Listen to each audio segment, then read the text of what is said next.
Gravando. Seguinte, dando sequência à nossa aula de corrente elétrica, nós falamos para você o que é corrente elétrica. Lembra, você já sabe, é um fluxo de cargas. Todo fluxo de cargas pode ser calculado como carga sobre tempo, ok? E de uma forma aberta, nós sabemos que carga é N vezes E, número de partículas vezes a carga elementar. Então, dá para calcular a corrente elétrica em função da carga, mas também em função do número de partículas que nós temos. Tudo bem? Então, se a corrente elétrica ela é uma grandeza escalar, é uma grandeza que mede o fluxo, ok? Nós temos uma observação a fazer com relação a ela no que diz respeito ao seu sentido de movimentação. Como assim, Simon? A nossa corrente elétrica ao longo de um circuito, tá aí, né? Nosso fio, nosso gerador de DDP, a nossa bateria, e aí a gente vai fazer uma ligação. Se eu falasse para você com relação aos elétrons que estão dentro desse fio, para que sentido eles se movem? Direita ou esquerda, ou melhor, horário ou anti-horário nesse circuito? Horário. Horário, né? Porque o meu negativo quer buscar o positivo, não é isso?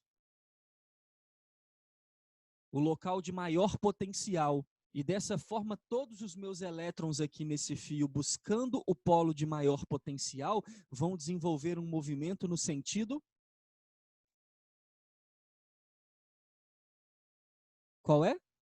Aí anti-horário, né? Anti-horário, Anti-horário. né? Perfeito, concordo com vocês. Ah, Anti-horário. tá. E dessa forma, nós temos o sentido dos elétrons. Porém, meu caro, aqui algo para tentar titubear a nossa memória, para tentar pegar você na hora do vestibular. É bem sabido que o vestibular quer saber da corrente elétrica, né? Sentido dos elétrons poucas vezes é pedido. Geralmente ele vai falar sobre o sentido da corrente elétrica, que vai fazer sentido para você nas aulas de circuito elétrico. Quando nós tivermos uma malha de circuito elétrico muito grande, né, com várias aplicações, e aí você vai necessitar, para resolver esse circuito chamado de circuito elétrico complexo ou composto, você vai necessitar de identificar o sentido de movimento dos elétrons, ok? Desculpa, o sentido da corrente elétrica. Só que o sentido da corrente elétrica foi convencionado há muito tempo atrás, ok? Quando a física pensava que quando a eletricidade acontecia, era um fluido elétrico que se movimentava. A galera via um raio no céu, ó o fluido elétrico. Né? A galera via, tomava um choque, ó, peguei no fluido elétrico. Então, esse fluido elétrico era uma quantidade de eletricidade que lá atrás ficou conhecida como positiva. A galera, muito antes de saber o conceito de elétrons livres, de íons positivos, íons negativos, chamou o fluido elétrico de uma carga elétrica positiva. E se você trouxer para o nosso desenho, vai perceber que se esse fluido fosse positivo, o sentido não seria rumo ao potencial negativo? O sentido não seria horário, ou seja, de mais para menos, se eu tivesse um fluido positivo? E esse fluido foi convencionado como a corrente elétrica. Tem muito livro que você pega aí na internet que diz assim: a corrente elétrica é convencionada como movimento de cargas positivas, né? Corrente é fluxo de cargas. Você sabe que o que se move são elétrons ou íons, normal. Porém, quando eu preciso estabelecer o sentido de uma corrente num circuito fechado, com condutor sólido, ou seja, fio, foi convencionado, escute-me, convencionado, que a corrente elétrica convencional segue o campo elétrico, ou seja, ela vai de mais para menos. Dessa forma, aqui no meu desenho, eu tenho dois movimentos. eu tenho um movimento para a esquerda dos elétrons, chamado na física de sentido real. De quem? Dos elétrons. E você vai precisar muito, na hora de resolver o seu exercício, de lê-lo e observar se o exercício está pedindo o sentido do elétron ou da corrente. São duas coisas diferentes, ok? E, para a direita, o sentido convencional da corrente elétrica. Isso é uma convenção, ok?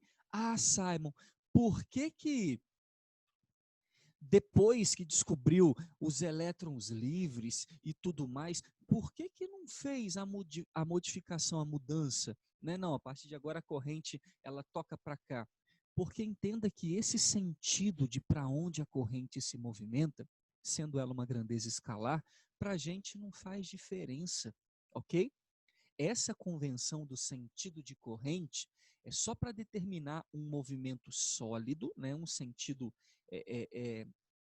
padrão para eu resolver os exercícios de circuito composto que eu preciso lá na frente. Então você necessita de um sentido para resolver os problemas. Então se você colocasse para a esquerda ou para a direita, você resolveria lá da mesma forma. O problema é a resposta final. O problema é, eu preciso de um padrão de movimento. Como há muito tempo atrás já tinha convencionado que a corrente elétrica vai de mais para menos, ficou, ok? Ficou. E você ficou com esse problema aí, ok? Na hora do vestibular, para lembrar desse detalhe. Agora, para mim, com o tempo de estudo em cima dessa matéria, você vai ver também lá em circuito elétrico que vai ficar suave, tá bom? Vai ficar suave. Você vai ver lá que você vai conseguir compreender de forma muito mais fácil, vai de mais para menos, mais para menos, mais para menos, porque você já tem esse de mais para menos gravado na cabeça de acordo com o campo elétrico. Então vai soar uma coisa para você, mas é uma lembrança boa, né? Algo mais próximo, semelhante, algo que já está aí na sua cabeça. Por isso, a gente vai representar como de mais para menos. Perfeito? Show de bola? Agora, na hora da questão, está pedindo o sentido dos elétrons ou está falando o sentido da corrente? Porque sentido dos elétrons é uma coisa, da corrente é outra. Já deu para perceber que eles são opostos, ok? Pode apagar isso tudo? Pode.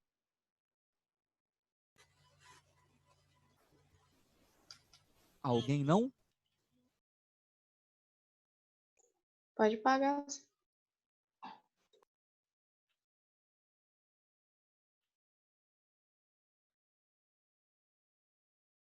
Tranquilo essa parte?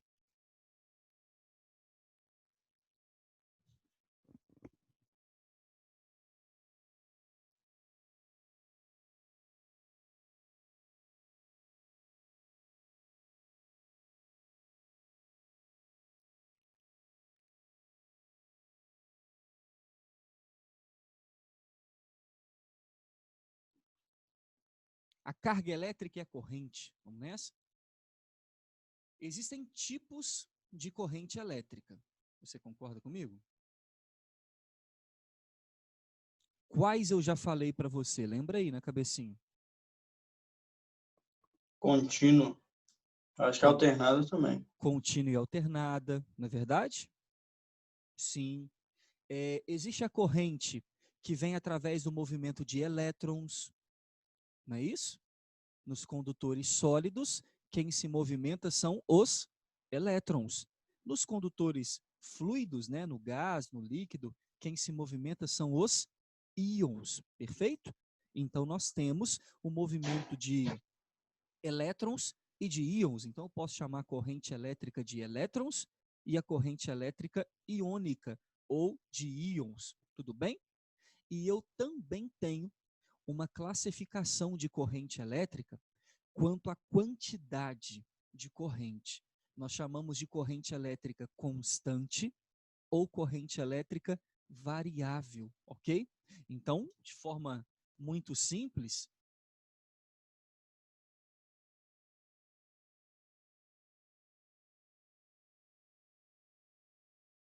a gente pode representar dessa forma aqui, ó. Olha lá. Corrente em função do tempo. Aonde eu terei uma corrente elétrica constante aqui,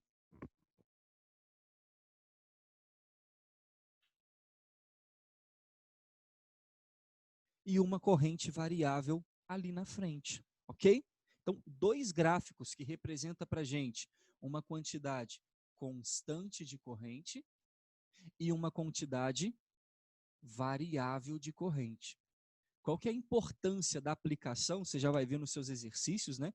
Quando você pega lá toda a lista de exercício de corrente, tem uma aplicação gráfica. E qual é a importância daqui? A importância é você observar que toda vez que eu tenho um gráfico da corrente em função do tempo, esse gráfico precisa me dar a carga elétrica como resposta. Como assim, Simon, precisa me dar? Se você lembrar a fórmula de corrente, que é carga por tempo, se eu multiplicar cruzado, a gente não chega no kit? Sim Só ou não, fazer a galera? área, né não? Oi? Só fazer a área, né não? E aí, que doido? Se I vezes T é a carga, se você observar aqui, Ampere olhou e disse, olha, I vezes T é justamente a área deste gráfico, assim disse Gabriel. Então, se I vezes T, por acaso, é base vezes altura, eu tenho aqui a área, e eu vou representar a área abaixo da curva como sendo em módulo igual à quantidade de carga. Acontece, meu querido, que essa quantidade de carga, que é a área no gráfico I vezes T, não é só para o gráfico de corrente constante, é para todo e qualquer gráfico I versus T, ou I vezes T. Então, se o gráfico aqui é corrente em função do tempo, e eu quero a quantidade de carga total nesse tempo total aqui, ou num tempo específico que ele me pedir, eu fecho aqui e calculo a área. Quem é a área em módulo aqui? É a quantidade total de carga que passou ao longo desse fio. E com isso, olha que interessante, eu posso calcular depois a intensidade da corrente média que passa por aqui. Não sei se você lembra, mas lá na mecânica, né, lá em cinemática, o Tarsis colocava para você um gráfico, isso aqui eu vou apagar, tá? Colocava para você um gráficozinho, velocidade em função do tempo.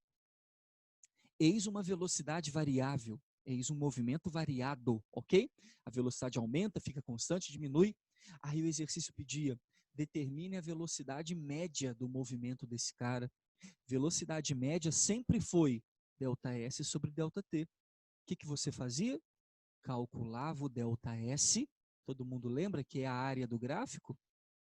Dividia pelo ΔT total que eu tinha ali. Aí eu teria a velocidade média. O que é isso? Transformar esse gráfico assim num gráfico constante. Essa velocidade média, ao longo daquele tempo total, ela me daria a mesma distância que essa velocidade variável ao longo de um tempo total. Então, o que eu fazia? Calculava o ΔS, dividia pelo ΔT, show de bola. Aqui, o exercício em eletrodinâmica tem uma mania de te dar um gráfico desse, de corrente variável, e perguntar para você qual é a intensidade média da corrente elétrica. Aí você, muito esperto, vai dizer, ó, se eu calcular a área, eu tenho a quantidade total de carga. Se eu dividir pelo tempo, eu tenho a tal da intensidade média de corrente, que nada mais é do que carga total por tempo total. Só que a carga num gráfico variável você vai precisar de calcular através da área. E aí você teria uma média dessas todas correntes que eu tenho aqui. Porque se você analisar o gráfico, a corrente vai de zero e ela aumenta até uma quantidade, depois permanece constante, não é isso? Então eu tenho infinitas correntes. Qual é aquela média de todas elas para nós? Então é possível encontrar a média através de um procedimento muito simples, ok? Carga sobre tempo. Mas não esqueça, nesse ponto é possível calcular a carga não só pela fórmula, mas a partir de agora através da área do gráfico. Muito importante você lembrar que a fórmula de carga, além do quiné, é kit. Só que você sabe que no ensino médio, todas essas variáveis de equações têm que ser constantes. Por que que aqui, nesse gráfico, eu consigo calcular a carga elétrica usando a fórmula? Porque a corrente é constante. Agora, aqui, joga a fórmula kit ali. Qual corrente você vai escolher? Ao longo desses infinitos tempos, qual corrente elétrica eu vou escolher para aplicar na fórmula da carga? Né? Vou pegar a máxima? Vou pegar a do meio? Vou tentar tirar uma média maluca? Entende que se a corrente é infinitesimalmente variável, como eu vou utilizar a equação? Então, toda vez que eu tenho uma equação e as coisas são variáveis, provavelmente eu vou para o gráfico.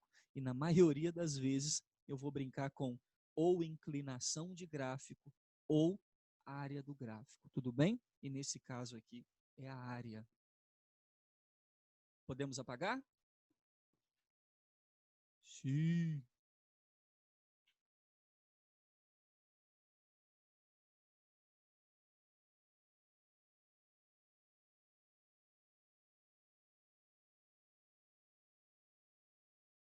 Pode ou não? Pode. Galera, teve alguma dúvida nessa parte? É suave? Tá tranquilo.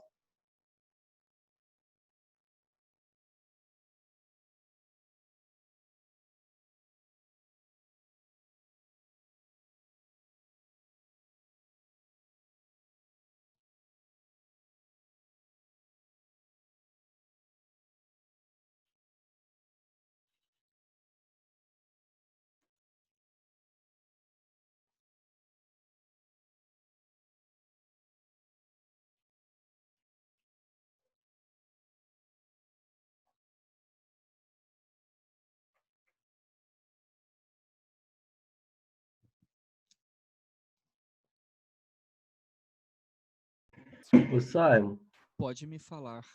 vai ter aula lá tarde hoje? Sim. Pode crer. E amanhã também. Ui, Amanhã também, tá, moçada? Amanhã vai ser a nossa última aula à tarde. Tá? Vamos ter hoje e vamos ter amanhã. Tá bom? E talvez quarta que vem também eu devo trabalhar com vocês uma parada, tá? Na quarta-feira que vem. Seria ontem, mas ontem eu me ausentei de novo por causa do negócio do hospital. Eu planejei quarta, quinta e sexta para essa semana, mas agora ficou quinta, sexta e quarta, tá bom? Alguém ia falar alguma coisa? Não? Galera, preste atenção na importância da corrente elétrica dentro da energia elétrica, obviamente. Eu vou falar para você duas coisas aqui e elas são importantíssimas, tá? Para você que vai fazer vestibular. Presta muita atenção no que eu vou colocar para você. Primeiro, quando eu quero trabalhar com a quantidade de energia elétrica que um determinado aparelho consome, né, que uma máquina consome / utiliza, e aí a gente tem aí o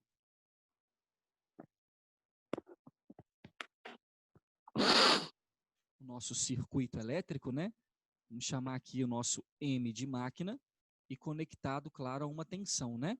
Daqui a algumas aulas a gente vai parar de desenhar essa tensão nesse formato, viu? Esse gerador, essa bateria, e vamos representar a rede elétrica de uma vez dentro de um circuito elétrico. Mas por enquanto está aqui. Essa, a nossa máquina ligada a uma DDP e por isso circula sobre ela uma corrente elétrica. Só que olha que barato.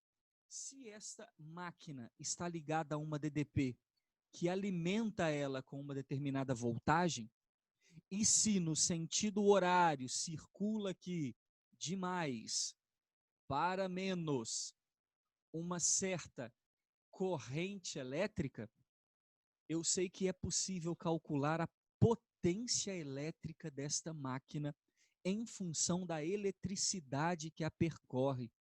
Porque, se eu não me engano, a única equação de potência que a gente aprende aí, né, ao longo do primeiro ano, o nosso material ainda ele mostra a potência elétrica.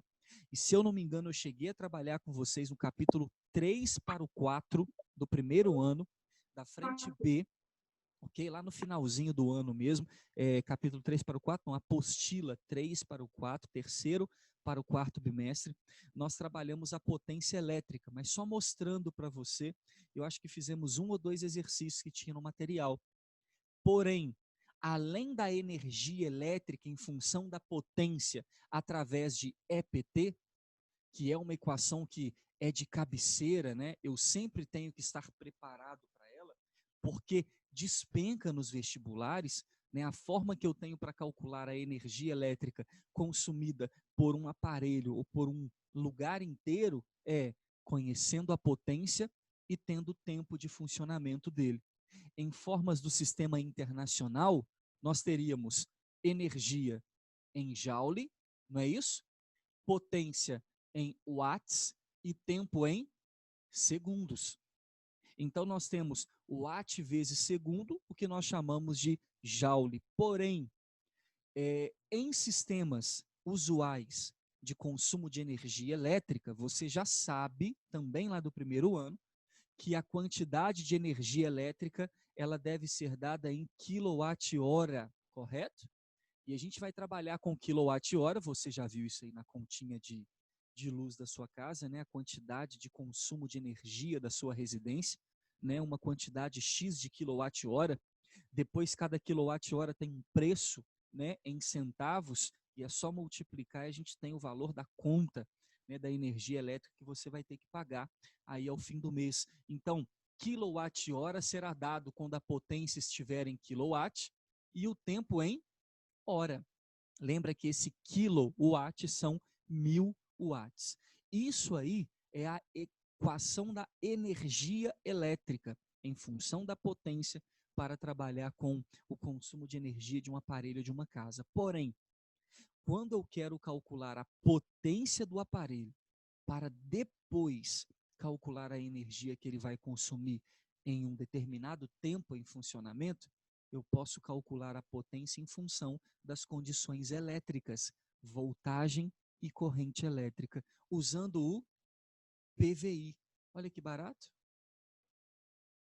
A gente já determinou para você, né? Nós já determinamos V como sendo a tensão, a voltagem, a DDP, dada em volt, e I, a corrente elétrica, dada em ampere.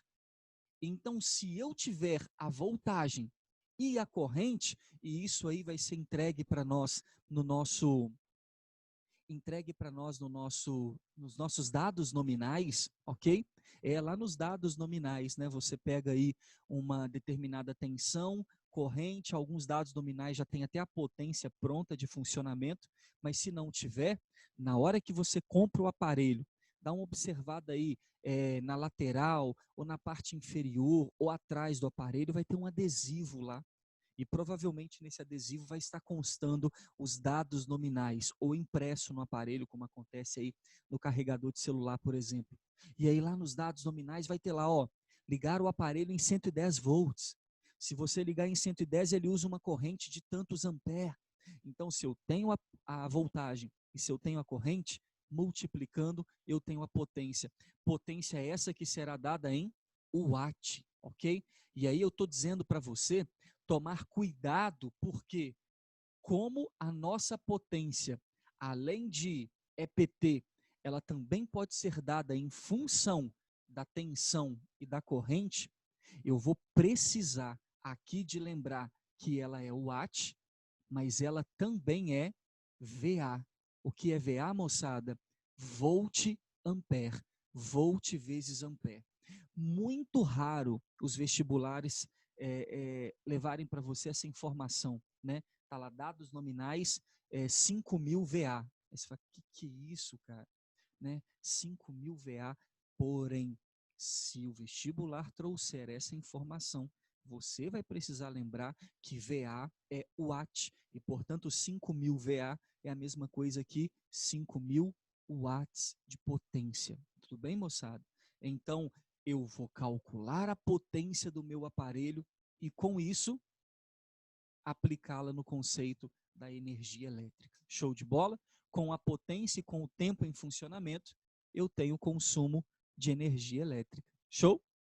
Alguma dúvida aqui? Show de bola. Está suavão? Tranquilo.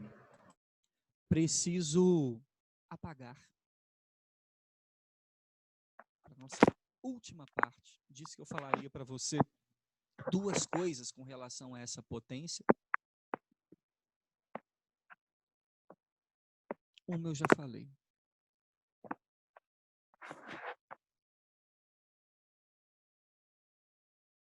Mete bronca aí. Para todo mundo, pode apagar, moçada? Vai na fé. Pode pagar, sim. Pode. Pode apagar? Apagar? Pode. Pode. Então apaguei, né, mano? E dentro dessa condição de potência, né, V vezes I, nós temos a importante discussão: 110 ou 220? Qual utilizar? É melhor? É pior? Tem economia? Não tem economia? Qual é a diferença do 110 e do 220 volts? Vou mostrar para você. Primeiramente, eu gostaria que você entendesse que essa diferença do 110 e 220 vai depender muito, vai passar muito pelo tipo de aparelho que você tem, ok? Existem os aparelhos monovolts. Alguém pode me explicar o que é um aparelho monovolt? Funciona só com volt. Só com Um volt, uma tensão. uma quantidade de tensão, não é? Específica? Isso. Isso. E o bivolt? 110, 220. Demorou. Então, nós Carregador do temos o celular. aparelho que só funciona numa tensão específica, ou 110 ou 220, e o aparelho que funciona 110/220. Qual é a diferença entre eles? Ainda não falei para você, assunto da nossa aula à tarde, não perca, mano, as próximas aulas são importantes demais, ok? O meu aparelho, ele usa uma quantidade de corrente, quando eu ligo ele numa determinada tensão, porque existe nele uma resistência elétrica que controla essa quantidade de corrente. A resistência elétrica, eu diria para você, que é o próprio circuito elétrico do aparelho. O aparelho monovolt tem apenas uma resistência elétrica. O que difere ele do bivolt é que no bivolt tem uma chavinha. Liguei 110 volts a chavinha, ele direciona o meu circuito a um tipo de circuito, a uma resistência. Quando eu ligo no 220, ele direciona a minha corrente elétrica para outro circuito, ou seja, para outra resistência. Essa é a grande diferença do aparelho monovolt para o bivolt. E aí, se eu tenho um aparelho monovolt... Ô, Sara, Oi, essa resistência que você está falando é aqueles resistores? sim, Pode crer. sim, senhor. Eles, um conjunto deles, ok? Mais o próprio circuito elétrico do fio, que também tem resistência, e aí na soma de tudo, eu tenho a resistência elétrica total daquele conjunto, né, daquele aparelho. E essa resistência é que controla a corrente elétrica nele, ok? Então, se eu tenho um monovolt 110 e ligo o meu aparelho em 110, né, e vamos colocar o meu monovolt de potência P, tudo bem? E conecto o meu aparelho em 110, ele vai utilizar 110 volts, ok? Ele vai continuar utilizando o 110 e por isso vai usar uma potência P. Agora, se eu pego o meu aparelho 110 e ligo ele em 220, ok? Este é o meu aparelho. E aqui eu tenho a tensão na rede, tá bom? Para ficar clássico para você. Tensão na rede. E eu tenho o meu circuito em 220, o que vai acontecer com a potência do meu aparelho? Vai aumentar demais, né? Na próxima aula eu vou mostrar para você o quanto que isso vai aumentar, mas vai aumentar demais. E com isso, meu querido, com esse aumento de potência, provavelmente o seu aparelho vai queimar, né? A chance dele ficar vivo, né, continuar funcionando, é praticamente zero. Então, quando eu tenho meu aparelho 110 e ligo em 220, ele queima. Diferente se o meu aparelho for 220, correto? Né? De potência P, e eu ligá-lo em 110, ou ligá-lo em 220. Se meu aparelho é 220 e eu ligo em 220, ele usa potência P e funciona. Se o meu aparelho é 220 e eu ligo em 110, ele usa uma potência abaixo de P. E aí eu comprometo o funcionamento. Porque se ele necessita dessa voltagem e eu dou menos voltagem, ele vai, se ele ligar, trabalhar com uma potência extremamente pequena. Seria uma lâmpada para iluminar um lugar quase apagando, seria um secador de cabelo mal conseguindo aquecer, esquentar. Isso ele funciona, ok? Funciona, não queima, ok? Funciona com baixa potência, tá bom?